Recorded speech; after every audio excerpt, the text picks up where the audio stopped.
Usually, I don't watch these kind of shows or read these kind of books. I usually don't. Because if you were not smart enough to create a better name for your book, and I hate that Japan is in this cycle of just naming things so long that it doesn't need to, where you can explain everything that's happening in the story. I can't stand it. It's very stupid, it's irrelevant, it's uncreative, and it gets annoying because then other folks will start copying that title, and it's dumb. So when you did something short, it made better sense. And and I always ignore these kind of stories, like I'm actually the strongest, or the strongest this, or the strongest that. I always ignore anything with the word strongest in it. It's end up being so bland, generic, boring, by the books slob. It's terrible. It's just, you if an AI would have made something like this, you couldn't compare. You couldn't even tell the difference between an AI and the actual writer for how generic and by the books it can be, and that's just sad. So it makes you wonder, maybe it's best for AI to do it after all. But every now and then, if it wasn't for me following screen clips on Twitter, and people talking about it's not that bad, is why I decided to give this a chance. Now, Frank did want me to review this a while back, and I did start to watch it. And I got around to watching, like, it's not bad. And the name I'm talking about is the healer who was banished from his party is in fact the strongest. And it's everything about this I hate. The banished thing, they're actually the strongest. And which is funny is he's not even really the strongest, really. There's like two or three guys that are stronger than him, technically in this. And his masters. That's four people, technically, in the story. But it's like about a guy named Roust, who is a healer of a party that treats him like trash. But he's not very good at healing, or he's not doing things well. But he's actually pretty good at guidance. And because of that, when he leaves the party, things aren't going so well for the party. But instead, he ends up joining someone who looks up to him, a girl named Narcina, who's a brawler. At a young age, when she's from a noble family, she was rescued by Rouse, and ever since then, she admired him and wanted to be just like him. So instead of being a healer, she ended up being a martial artist, a brawler. But as she grew up, her hair changed blue. And that's actually a very big plot point to the entire story, believe it or not. But I'm not going to spoil it because it's actually pretty good. It's the plot that happens. Now, most of the times, the show is very episodic. The two go on adventures. They join up with some familiar people and new friends as well to form their own party. They have to deal with the shenanigans of their old party and their schemers, mainly just two of them, which to me were like the Team Rocket of the show. They made things pretty interesting. But when they left, they had no choice for the plot to get, serious. So I did enjoy it. Laos and Narcina's dynamic was okay, but believe it or not, I wasn't really there for them until the plot got serious. When it was mostly episodic, I was there for actually the other characters. The other characters shined more and were way more intriguing to watch. They really were. Because Rouse was okay, but he was just another generic nice guy, cookie cutter kind of guy.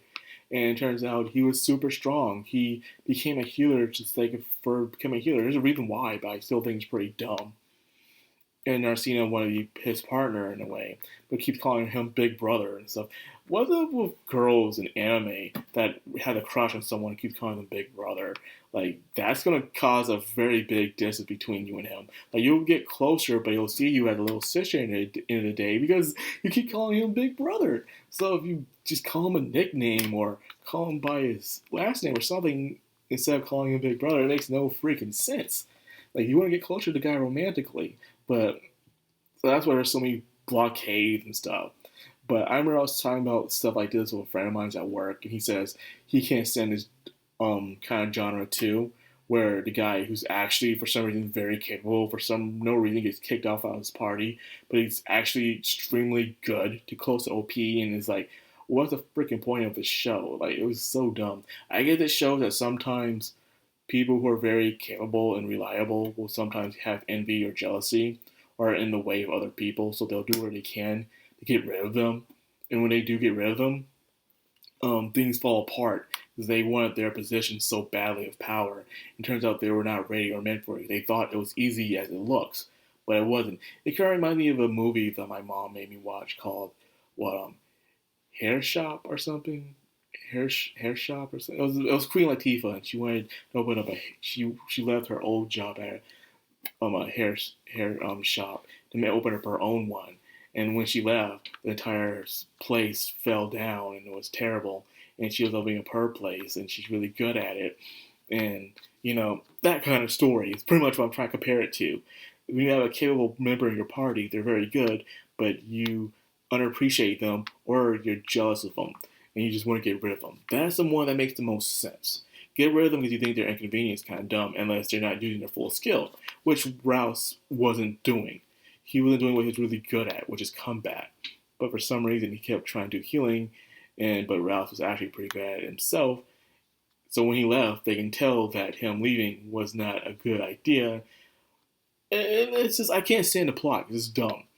It just shows that you had a dumb leader the entire time. But even dumb people can tell when someone's useful and they'll keep them around.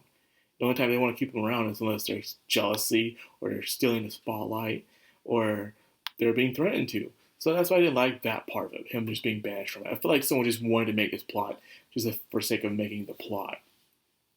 But anyways, what really invests me on is the second half of the show, is when they finally got rid of their former team members, the two of them, and they start forming their own party. Things start to get interesting. They start finding their own way. Things start to get better, but as these episodic episodes happen, there's something in the background, a main story that's happening in the background that's slowly approaching upon our characters. And when it finally hits, it hits, and it's pretty good. It shows that there's no actual true antagonists, but the main one that you'll see towards the end. And everyone's just doing what they think is right in the situation, what's happening later on down the road, whether you think it's bad. But they think this is probably the only way. But he says, of course, the typical hero thing is, well, there has to be a better way where no one has to die or a sad ending, like it usually is. And you see other characters coming together to, fight side by side for this big, great threat. And it's nice to see. Also, the other side and supporting characters and even background characters, it's nice to see them interacting and doing their best towards the end. It's very entertaining. Now, is it good as Besh from the Heroes Party? So you said I love the Slow Life one, my personal favorite one, the one that got 2 seasons that was really good. No, it's not good as that one. That one was great because it had good world building, and I loved the characters and the entire religion that was behind it and the mysteries of the world that was happening, which I was really upset that they didn't focus on that in season 2. Like, they did not focus on that whatsoever. But I'm not here to talk about that. I'm here to talk about this anime. This anime is alright. It's alright. Nothing special. Rouse and Arsena are okay characters, but they don't shine big enough to really invest into them towards the second half. Other than that, you're really invested on the other characters that show up. Even the 2 little hooligans that causes most of the trouble for the first half of the show, they're more entertaining because they're like scumbags who know what they're doing is wrong, but they'll try to get away with it by playing innocent and coy, which is nice to watch. And of course, seeing the other characters who join in, like the other healer and another cool sword guy also shows up, and how romance opens up between them and stuff like that. And it was very intriguing to watch because theirs at least was progressing as the show goes on. It was nice to watch. Rouse and Arsena's relationship was just too generic, too, by the books. And it was not worth watching until towards the end, when there was more things on the line and they had things that they actually had to fight for. It was nice to see. Other than that, not really. So this anime was okay compared to the others. The others are pure garbage. Like, I'm actually the strongest, or this lower noble is the very actually strongest, or the 8th son, are you kidding me, and stuff like that. I can't stand those so much. It's so generic and there's nothing really going on. No real main plot. Just a guy living his life and he picks up girls along the way, which if you want to do a harem, go do a harem. I don't mind. I like some harems. I like Tenchi. I like High School DxD and stuff like that. So I don't mind harems. It's just that make the characters stick out. Make them be who they need to be. Not just the guy needs more girls. Okay? So It's something I wouldn't write home about or really talk to my friend about unless I talk about saying this one was okay. And that's the best I can do with it. It was okay. So mid. And a lot of people see that's even worse than the other one because everything else is just very, very bad. The bar is very low when it comes to these kind of things. So hopefully you guys might give it a try. You might like it more than I do. Or you might get really hate it too, just like the rest of them. But I do know some people who do enjoy these kind of things actually. So there's a niche out there. And that's the specialty about Japan is that they try to, pander to every niche out there that they want to make that money too. So why the heck not? If you don't like it, don't watch it. But every now and then, it can be a good little thing to pass the time. We got nothing else better to do. So that being said, I'll end the video here. I hope you guys enjoyed. If you did, like, comment, and subscribe. And of course, don't forget to hit that bell icon. This has been Macron, all anime, signing out.